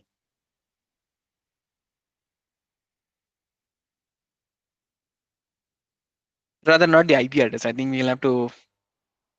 Okay. This one is. Yeah, this one involves checking on your browser as well. So what it is asking us is that we have to do the use the NS lookup command to figure out the IP address and then open it that with that IP address basically in your browser. Of course, you do it in the browser, right? So you have to do it locally basically. I mean, you get the IP address using NS lookup. Once you get that, this is more of a practice question rather than I just have to put yes or no. and then if it is opening up, because sometimes what happens is the website is tagged with the domain name. Okay, so they'll not open the exact same thing when you are trying with IP address. Okay, so they look for the domain name and so on, some verification. Not only verification, but yeah, some hosting configurations like that. When you open on the domain only, it'll show. But for some websites, it is such that when you give the IP address also, it gives you the same thing. I mean, some differences are there, but it gives you the same thing, right? So they're basically checking whichever websites are there which can be accessed directly using the IP and not using the domain name and so on. So this is more of a practice question. Whatever opens up using the IP address that you get with NS lookup, you say yes for that. Whatever is not opening up, you say no for that. Okay, and that's basically the output, right? So you print yes and no. So the problem with this question is that since you have to do it in your browser, you have to do it locally and then say yes and no accordingly. It's difficult to because you have a terminal here, right? So it's difficult to open up a browser here. Of course, just have a terminal, so you cannot open a browser in the VM and then check it. You check it locally and then accordingly give the output. Okay, so therefore it becomes sort of like a practice question. Yeah, one thing that I'll quickly show you. The gist of this question is basically that I have to use NS lookup to get the IP. Hopefully I get it because sometimes the virtual machine network configuration is such that I don't get the exact IP. But let's see. Okay. Yeah. After obtaining the IP address, enter each one into a browser to check if it gives you directs you to the corresponding website. That is okay. But assuming that I want to check it, yeah, and I have to create a file name script.sh which contains the echo commands. Basically, I have to echo yes and no next to the domain name. Whichever opens up, I say yes and no respectively. Okay. So NS lookup, I'll give, for example, let's check for google.com what it gives. You get the IP. Yeah, this is the address, right? So you get this, right? So what you have to do now, you have to copy it from here and then try to open it in your browser. If it opens up, you say yes and no. So that's what happens. This is more of a practice question actually, because some parts of it you have to do it locally also. Okay. All right. So that's what we have.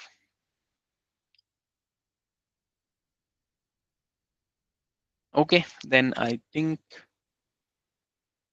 is there anything else that is to be discussed? I wanted to do some of the Sir, PPA 3.1 and 3.2. PPA also. Yeah, let us do that because we have still some time, half an hour, I think.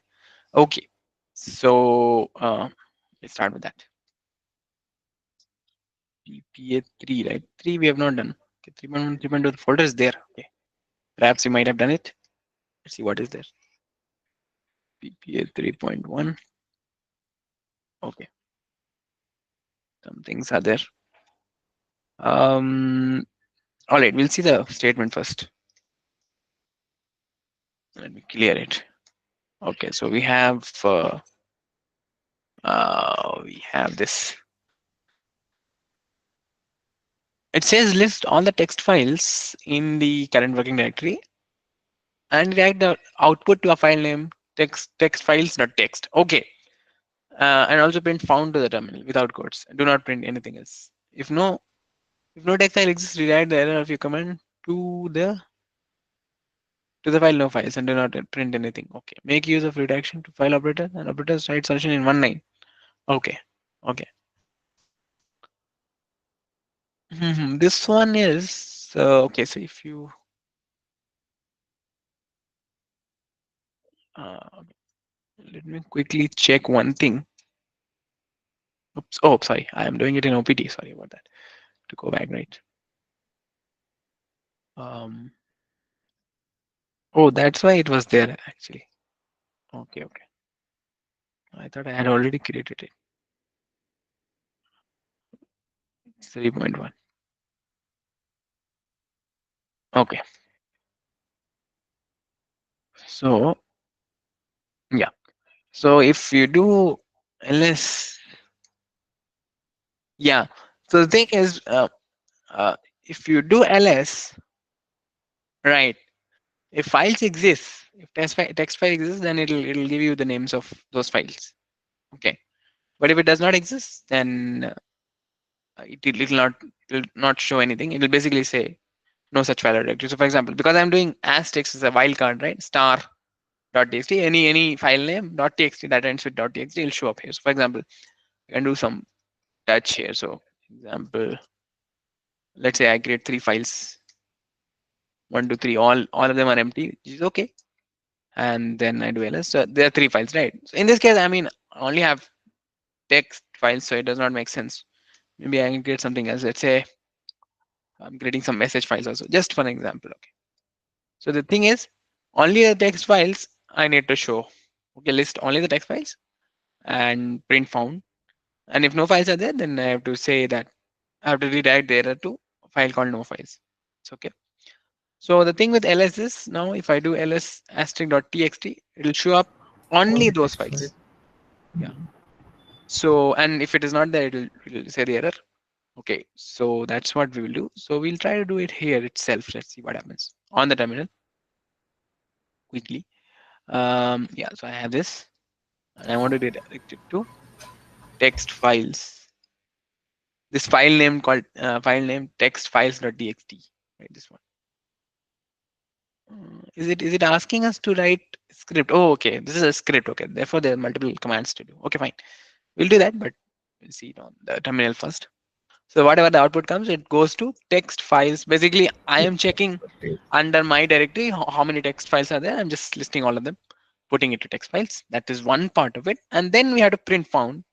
So then you can use this thing, right? The and or all such things. You say, I think you not have this one for now. So if it is there, it'll be successful. And I'm going to print found only if it is there. That is the nice thing about it. Because if I say semicolon found, then regardless of whether it is there or not, it is going to print found, which is not correct, right? I don't need to print if it is not there. So if only the first thing succeeds, then only I'll print found as it says to the terminal without quotes. Do not print anything else, which is okay. If no text files are found, so right. So if either this one will happen, right, or Or yeah, or okay, or you have to redirect it. So okay, we need not use that. So this will happen, then I'll anyway print found, that is okay. If nothing happens, then I'll, I'll redirect two greater than, because the error will come from the ls only, right? So I'm saying two greater than Mm-hmm. no files, right? No files dot txt. Yeah, two greater than no files dot txt. Hopefully the spelling is correct, and I don't need to print anything. So what will happen is, from the ls command, the standard output is going to text files dot txt. So if there are some files, we're going to print those names onto text files dot txt file, right? So nothing will show up on the screen on this side, on the standard output. Error also, if it comes, is going to no files dot txt. So in effect, we don't have anything on the screen. It will either go to text file or no files. And the thing is, if it succeeds, which means no files is empty, I mean, of course, either of the two things could happen. Either it succeeds or there is an error. If there is an error, then it will print that error to no files, and will it will not go to the next part. It will not print found in that case. If it succeeds, it will print the file names to text file.txt and move on to the next part from here, and Sir, print can't found. we move that and part Hmm. to just before the two and arrow? No, we can't, because what will happen is, if you do that, you understand what will happen is, it is trying to redirect now the error from the echo, even though there will not be any error. Okay. Yeah, you see what is the problem So there? Yeah. separation can't we do using brackets, double brackets? Mm, oh, you are saying that you want to, okay. Yeah, I mean, Since it's it is a script, right? A mm, script.sh file, I am assuming. So I can write two separate commands, right? you can, but the thing is, there's a dependency involved here, right? You cannot just say print found in both cases. If only the first one succeeds, then only you're going to print. So No, of no. course, I'm saying like this. I'm saying like this. hmm, ls start txt arrow text files.txt and hmm, echo found, and in next line uh, to same thing ls start txt to arrow and then no files.txt. no, we can't separate like that. The reason is the okay,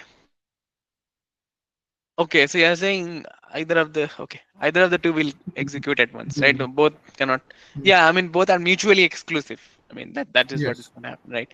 Yeah, I mean, yeah, that's the way to do it, but uh, it is only working because we are not printing anything from both the commands, right?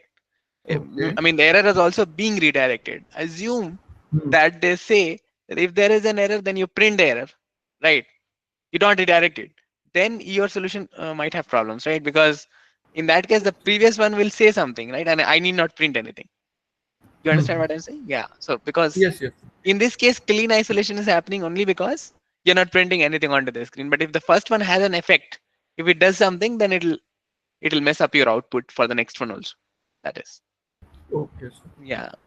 So Should this be and or or? and because you want to you want to print only when the first one succeeds. So the thing with and is, again, if only the first one happens, then it'll go to the next one, and then it'll go to the third one, and so on. But any of them fails, the entire thing fails. So, but, Okay. I Okay. write only the error. Hmm. If the error is not there, or echo found. No. Okay. So yeah, let me just explain that part again. If So the error comes, then hmm, how the echo found will also happen, because we are writing and. Say for example, hmm, text file is not available. not Start available. not available. Hmm. So in that So case, echo found will also happen. no, it will not happen. That's what. So the thing is, ls Because it's a and, string.txt. right? In this case, first of all, understand this one. So we'll come to the ampersand later. This one is okay, right? So you have action.txt. If there is a standard output, and when will the standard output come? Only when there are text files, and those will be the names of those files. If the files are there, it will go to text files.txt. That part is okay because this is the standard output. You can also say this is one greater than the standard output one, or you can omit that. Okay, so this is greater than text files.txt. Two greater than says if there is an error.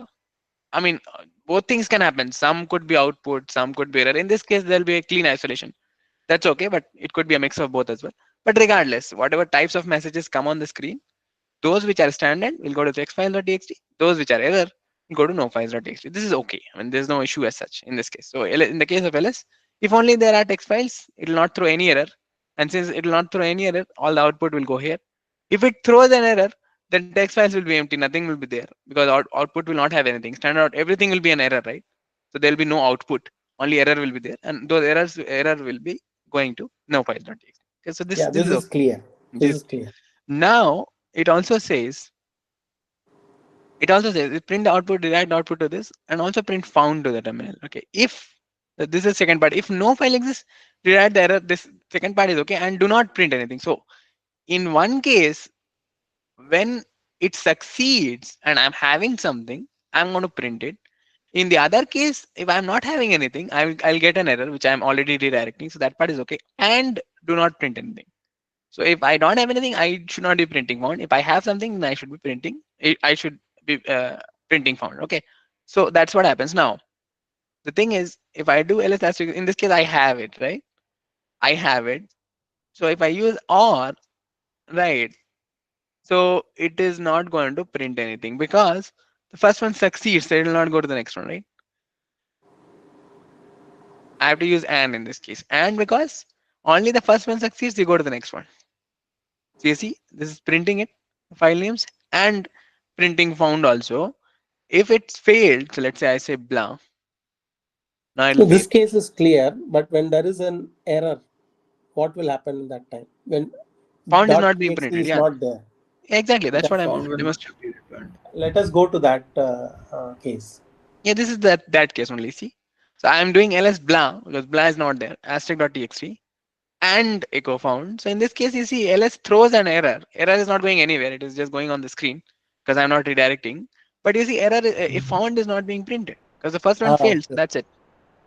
See, with the Okay. and, what happens is only if all of the things, if Oh, the okay. first one succeeds, then only you go Once to the the next one. error is hit, then the second command will not execute. Yeah, Yeah, that's what we exactly, discussed. Yeah. exactly. So therefore, it ties into that dependency thing. Sorry, my bad.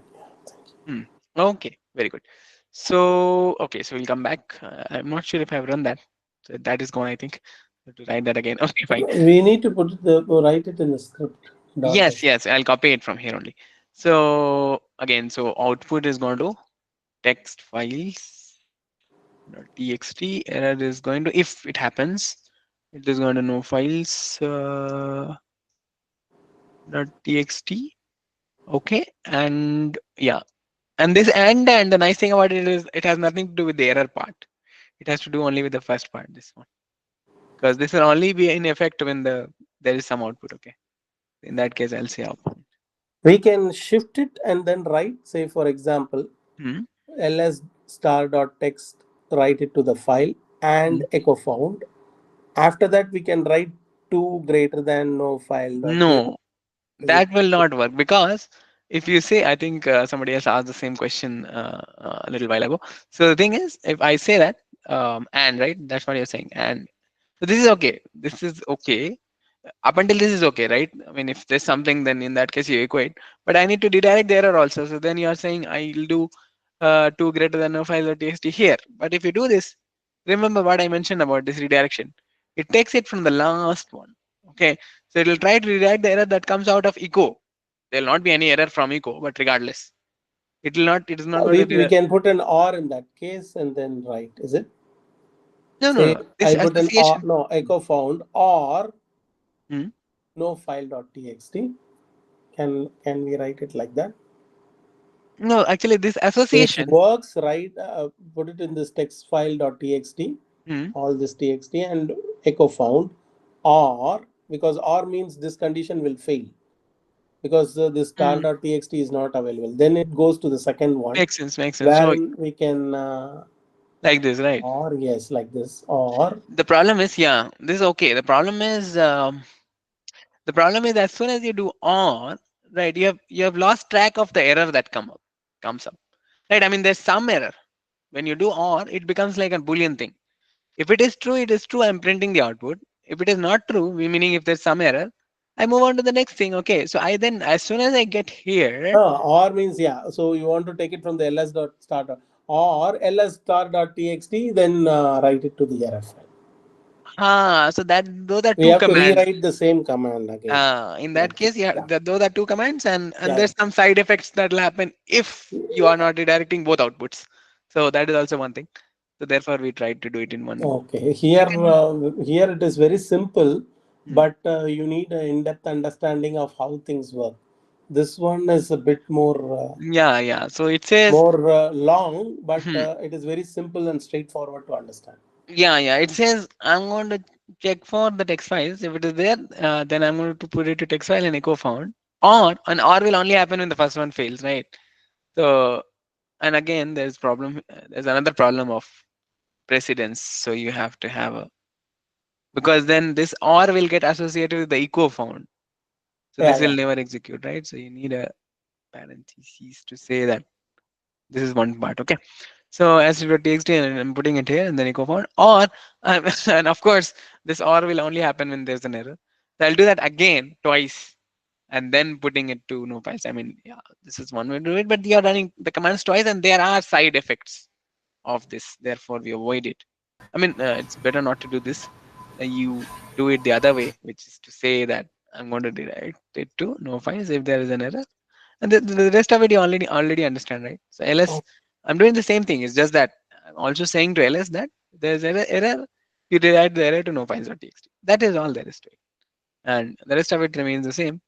Echo found and because you have to understand that and echo found is associated with the when there is an output this part.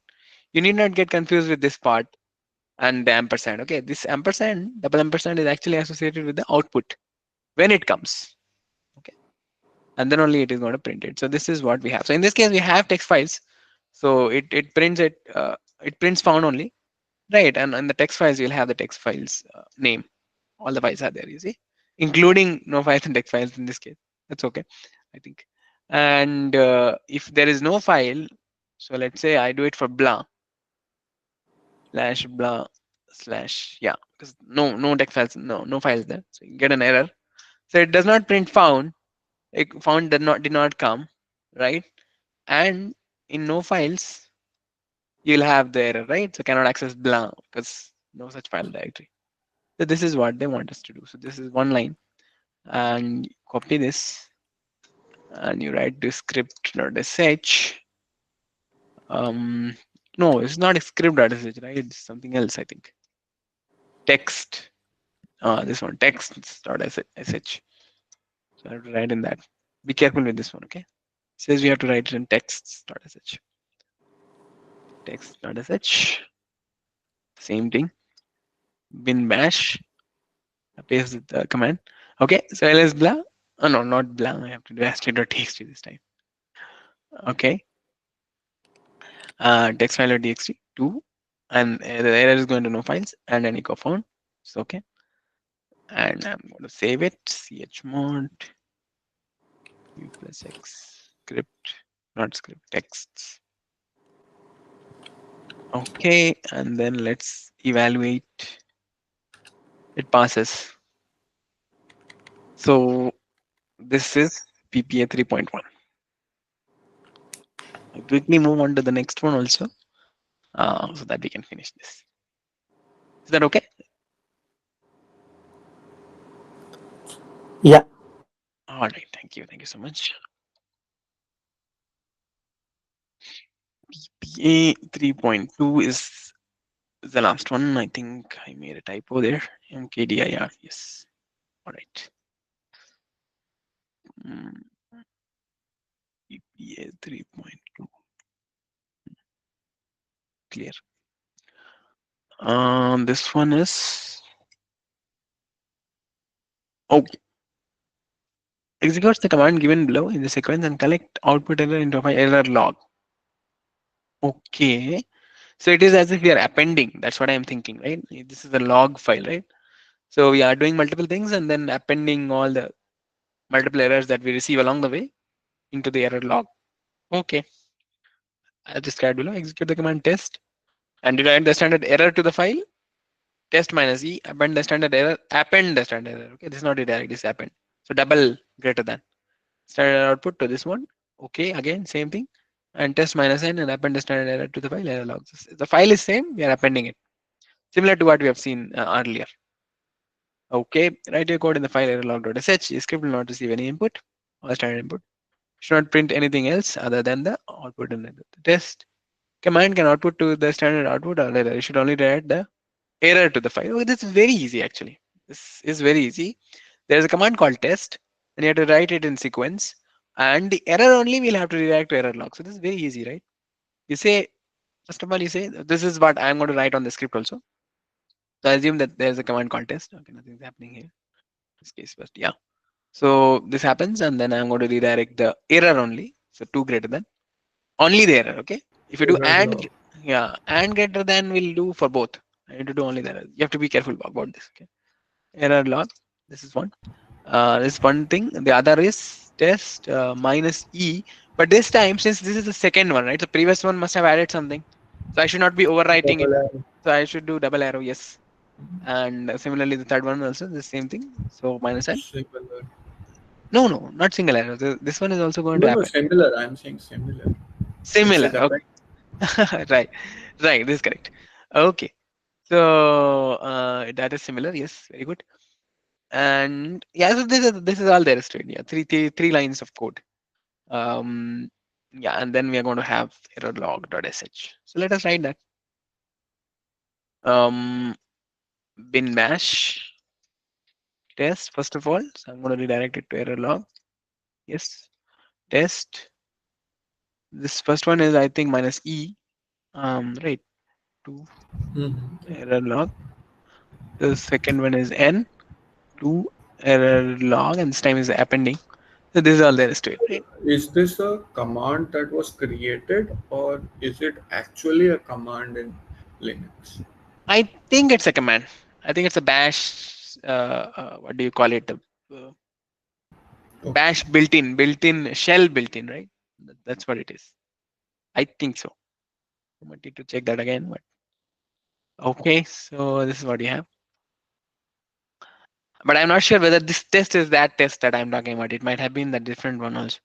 Yeah, you can check with man test, right? Yeah, check file types and compare. There's something there, but I'm not sure whether this question, the test that this question is referring to, is the same test that we are seeing here. That part I'm not sure. Test help. Yeah, test help. There's nothing, but man has a test, so this must be a different user. It is. Okay, nice. Yeah, this is a built-in command actually. All right, so since we have written it, we just do chmod u plus x, and the name is errorlog.sh. Right. Is there anything else here? No, nothing is there. Okay, just remove the error log. Previous one. Yeah, only the script is there. Synchro eval, and it passes. Let us try to fail the test case also just to cross check.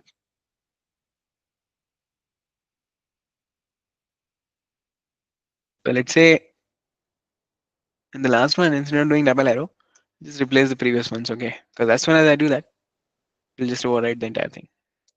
Overwrite, yes. So it fails. Okay, we are doing it correct then.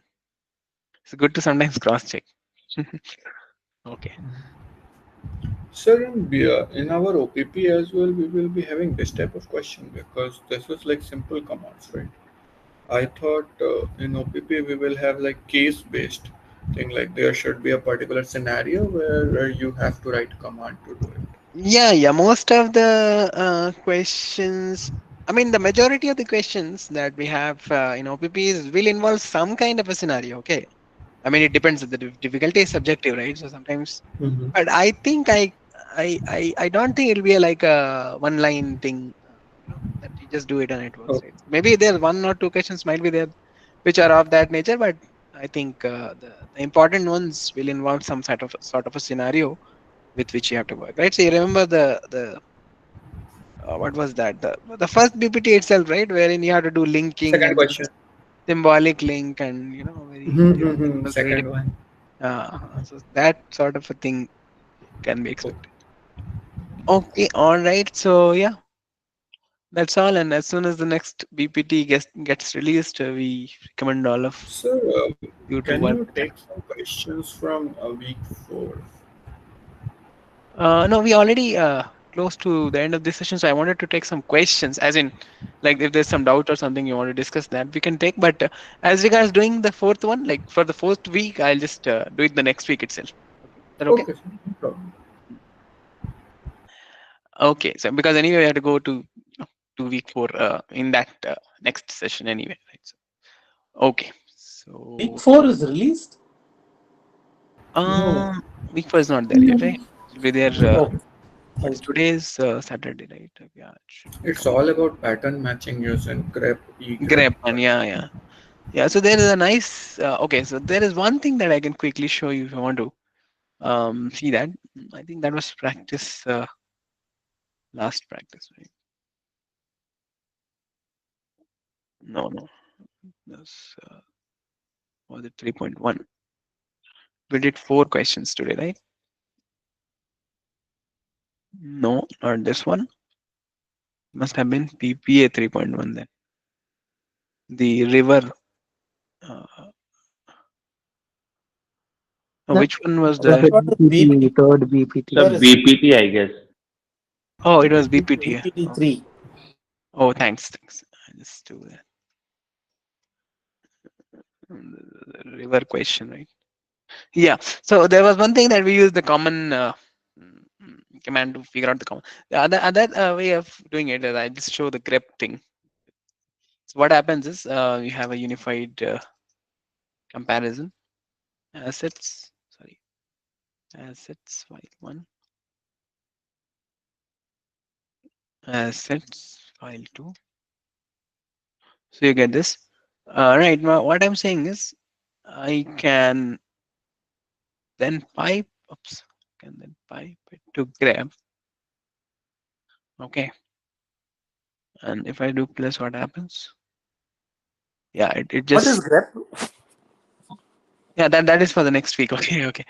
So this is pattern matching actually. You have regular expressions that we are giving, and accordingly it'll match it and filter it. So you want to search. It's just like a search just searching for a uh, plus thing. at the very start and a minus at the very end. Yeah. Means like So all those lines which have minus and all those lines which have plus, right? yeah, Plus yeah. and minus. So it will become like this plus minus. Oops. Yeah. So Uh, now it is giving me plus and minus. So I'll just do what? I'll say v. V says whatever does not have it, negate. negate it. Right. So here I'm getting the other side of it. You see? So I'm saying whatever has plus minus, and then I'm inverting the match. So whatever does not match, by default I'm getting the Sir, common my ones. question is regarding not that. Actually, there are a lot of commands that are being shown, and we have to practice. So what happens is that I sometimes for grep and egrep it's okay because in egrep we can use the grep commands with some Mm. Mhm. modifications. But for cut and grep, I always get confused. So Okay. how to fix that? Because I don't remember all those commands to say. Makes sense. Makes sense. So you are trying to process a CSV in that case. What you do, Hannah? That one. Hmm, like this. Okay, okay. So that becomes a little difficult. Okay, it's fine. We will see that. Maybe we'll get to that. Because see, these things, sometimes what happens is, again, as you said, no scenario based solution as well. So it is difficult to give out a general pattern. I mean, there is some sort of a pattern, but the state it generally is difficult because if I say that whenever you're going to use grep with cut, you do it like this, but I cannot say that, right? Because it depends on the problem also, Hmm, the problem at hand, yes. and what they're expecting the output, the expected output, and so on. So that therefore makes it a little difficult. Uh, so that's the problem. But anyway, I mean, Sir, as you practice, the thing is you'll start recognizing patterns, right? And that is the idea with pipe and redirection and pipe combination of Hmm. multiple commands with the script files and so on. It's just all whole lot of programming constructs are there, right? So it is up to your creativity, so to speak, to be able to come up with solutions, right? So there's no one solution for uh, uh, for a specific type of problem. It is up to you. Like for example, in this one, they were asking us to use com, but here you can see you can do it with grep also if you know that, right? Uh, so that's what happens. But there's one problem here I see. that in the beginning, when there is nothing, you have a blank space in that place because you don't have anything. So I think that one we'll have to replace also. Mm, yeah, that for that you have trim, is it? Will trim work? I'm not sure if trim is there. Yes, sir. You have trim. You No, trim is not working. Is it trim or I'm not sure. Not sure on that one. Basically, you will just remove the first part of it Mhm. and get that. Sir, when we will see that OPPE 1, 2 and all, when we will see that, Sorry, which one? sir? In the list it is given OPP 1, OPP 2 in the list, sir, LS. If you put C Oh, 2001, there. Okay, there. Oh no, that is for practice. Either for practice or you'll get it when the OPP is released. Because if you're talking about my machine, then it might have been there from the previous term. But in your case, I think it is either not there. But if it is there, it must be for practice. So okay, then you'll get it, close to the OPP if that is for practice. Because yeah, for OPP you'll have a different VM. Okay, this one is not going to be used for the OPP.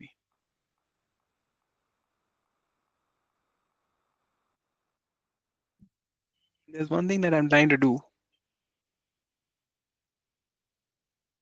Okay. Uh, yeah. Sir, what do you want to say?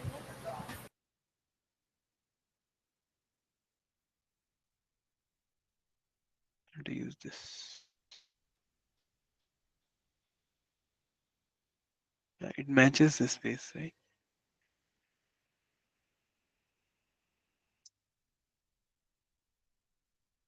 When we are going to do this assignment 0, 1, 2, 3, 4, up to 10 assignments are there. The assignments are for the space I'm not able to match, but anyway, you figure out a way to remove that space. The assignments are for the Linux shell students. Those are VM tasks. Okay. So for Linux shell students, those are graded. They have to do it. I think they might have got an announcement for that and so on.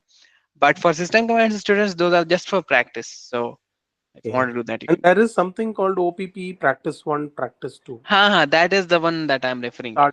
Okay, that will also we will do, right? Yeah, that you can do like for OPP practice only. Yes. Okay. So that is also graded. The practice OPP practice. Yes, sir.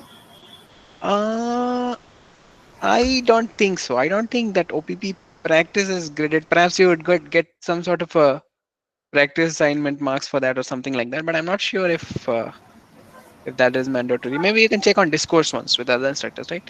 I'm not sure on that. Okay, sir.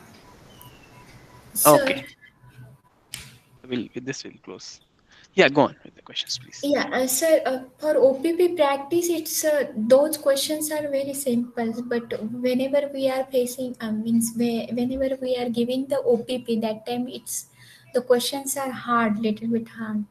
So how to, do to clear the OPP? How to do practice? Yeah. So the two things, right? One is three things, in fact. One is the BPT problems.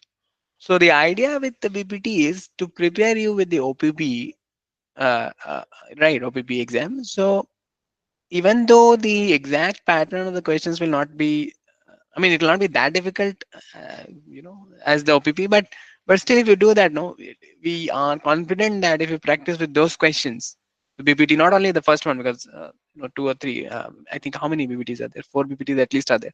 Let's if you practice all of them, it is like a progressive thing, right? So you will have an harder and harder questions. So the more that you solve it, the better you will be prepared for the OPP. So that is the primary suggestion. You work with the BPT anyway is mandatory, right? So you try to do all of Yes. them, right? All of them. You don't skip on, even though it might be that you only get 40% and then it is okay and so on. But you try to do all of them. That will prepare you for the OPP primarily. The next thing is close to the OPP. We might have a OPP practice set of practice questions for OPP. That is again for to specifically for OPP practice. So you might assume that those will be closer to the the actual questions that we'll have in the OPP. But again, the actual OPP is going to be always one notch higher than whatever you practice, right? Right.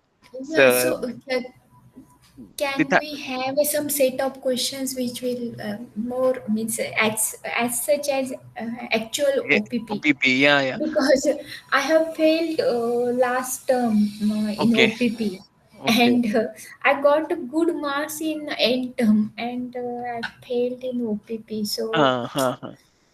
Yeah, the I'm third thing little bit is. worried in that. Mhm. The third thing is, so these are the two things that we have, right? The BBT and the OPP practice and the solve with instructors. All such sessions are, again, in this session also, the very objective of the session is to help you in preparation for the OPP, whatever doubts you have, to clarify that and so on. The third thing is practice on your own. Like you have the VM, right? So you kind of try experimenting it and so on. So again, I understand, like when you have a lack of time, it is difficult to practice all the things, but keep it like a habit, right? And so it's not Okay. tied to the OPP or something like that. Since you are doing this course, it's always good to experiment with these things. So maybe you're trying to do something, some pattern matching, some filters, some search.